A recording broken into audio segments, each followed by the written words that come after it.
Hey, what up everybody? Tim Castleman, TimothyCastleman.com here. Finishing up counting a little bit of my money. I won an affiliate competition, and the guy sent me my affiliate prize in $1 bills. I thought that was kind of cool and unique, and he FedExed it to me. So always nice to wake up to a couple $100 in cash sitting there for you. It's not the point of the video though today. Today's point of the video is this. I want to talk a little bit about outsourcing. I want to give you some totally cool tips that you can use to find the best outsourcers possible. You know, I've had mixed luck with outsourcing. I've had great assistants, I've had horrible assistants. I've had great technical designers and horrible technical designers. I've spent and lost thousands of dollars, and I don't want that to happen to you. So I thought I'd share some really cool, easy tips that you can use, right, to make sure that you get the right outsourcer. I wrote a little cheat sheet here, so if I reference over here, don't freak out. Just don't want to forget anything. So let me tell you the first thing I recommend that you do, and that is this: flat fee only.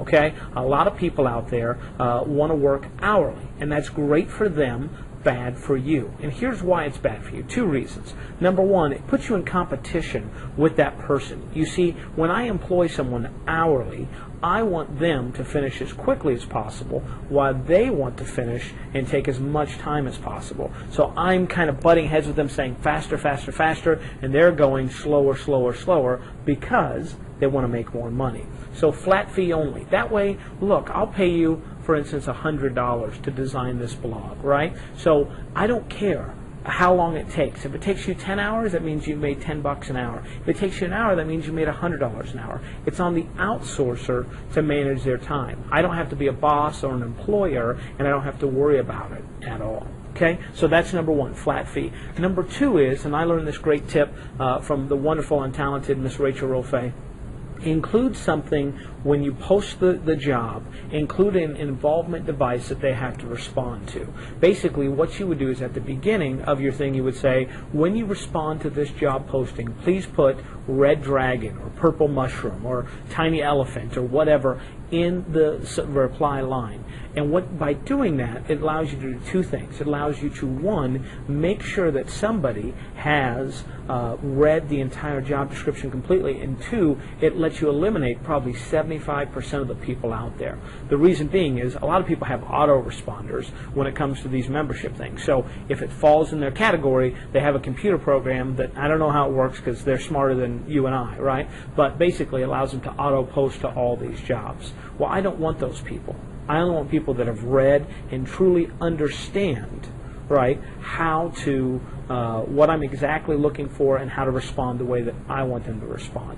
And here's a bonus tip. I like to actually do two. So I'll do one at the top, like say red dragon, and then at the bottom I'll say, okay, now that I know that you read all the way through, at the end of your response, please put yellow jelly beans. So that lets me know that they, one, are human, two, they read from beginning to end, and three, that they know exactly what I'm expecting. And you can even take it a step further and ask them to rephrase what it is. So write back to me and explain to me exactly what you think I'm looking for, and also be sure to include red dragon at the top and yellow jelly beans at the bottom. So killer tip. Thanks, Rachel, for that. Help me a ton. All right? So the next thing is deadlines. Okay?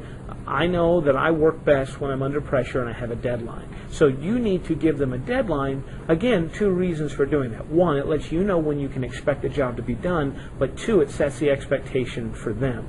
And it has to be specific. Don't go there and say, oh, ASAP, because ASAP to me means tomorrow. To that person, it means 2 weeks from Friday.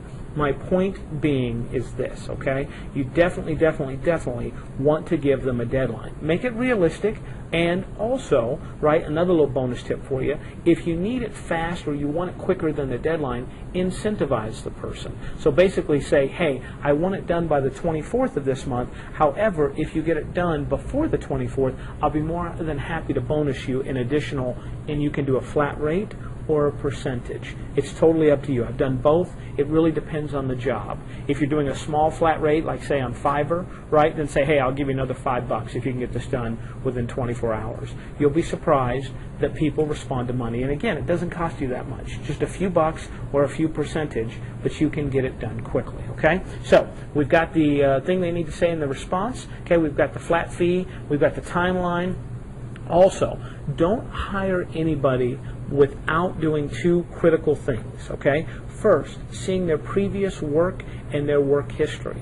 So great sites like Odesk allow you, right, to see what their portfolio is, jobs that they've completed in the past. It also lets you see how other people have rated them. I highly recommend you spend a few minutes prior to hiring somebody going through their work placement history, seeing how they were rated on the job, how they rated the provider. Is it something similar that they've done in the past? So if you're asking them to do simple data entry, have they done data entry stuff in the past? I'd hate for you to hire someone thinking they have the skills and they truly don't. So work history. Number 2, samples, okay? That's definitely key, all right? And number 3 is, right, so you got their work history, you've got their samples, okay? You also want to check their responsiveness. And what I mean by that is, how responsive are they to your emails? So if I put a job posting up today on, say, Odesk or Fiverr, I email somebody, do they get back to me in 24, 48, 72 hours? Now, I'll be very honest, I'm very particular. I like people to respond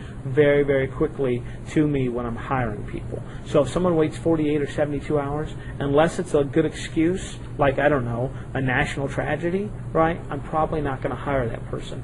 Maybe you're a little bit more laid back and that doesn't bother you. Or maybe you don't need it done right away. Again, okay, it's totally up to you how you want to do it and how you want to structure your business. That's the benefit of being an entrepreneur. So, again, just to recap, okay, flat fee, all right, have some involvement device that they have to respond to, okay, give them a deadline, a specific time-based deadline, and offer to bonus them up if they get it done before that, okay, check their previous work history, their samples, and their responsiveness to your email.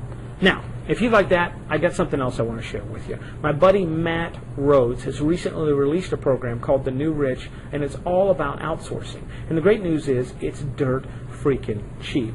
Now, let me be honest with you. I'm jealous of Matt Rhodes. That's right. I'll be honest, I'm jealous. You know why? Because that guy doesn't work at all. Every time I talk to him, he's like, oh, yeah, I'm going to Australia for 6 months. Oh, I went to Vegas. Oh, we went down to Mexico for a week. Oh, this, oh, that. He's always on freaking vacation. I don't see how this guy makes any money.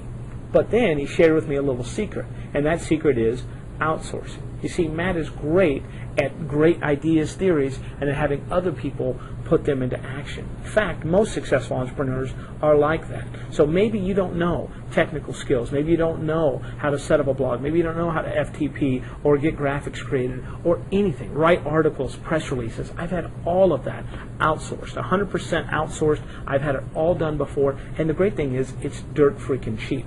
But just like I told you in this video, there's a lot of pitfalls and a lot of things that you need to avoid. Well, my buddy Matt has compiled a program that is going to help you avoid those landmines, help you avoid losing money and wasting time, and help reduce the frustration. So there's a little link probably below this video, or if I've gotten fancy, it's actually probably at the bottom there. You can click on it to check his program out. Now look, everything that Matt puts out is top quality. Okay, I've bought several of his programs. He is a great content provider, and this is no exception. I also believe that Matt is doing one of those evil dime sales, right, where every few sales the price keeps going up higher and higher and higher. And truthfully, I don't want you to get screwed and get a higher price than you need to. So the faster you click on the link that's below this video, or right here if I got super fancy, right, then the less you pay. And the less you pay, the happier you're going to be and the happier I'm going to be. So if you enjoyed this outsourcing tips, want to learn more about how you can use outsourcing in your business to save you time, energy, money, and frustration,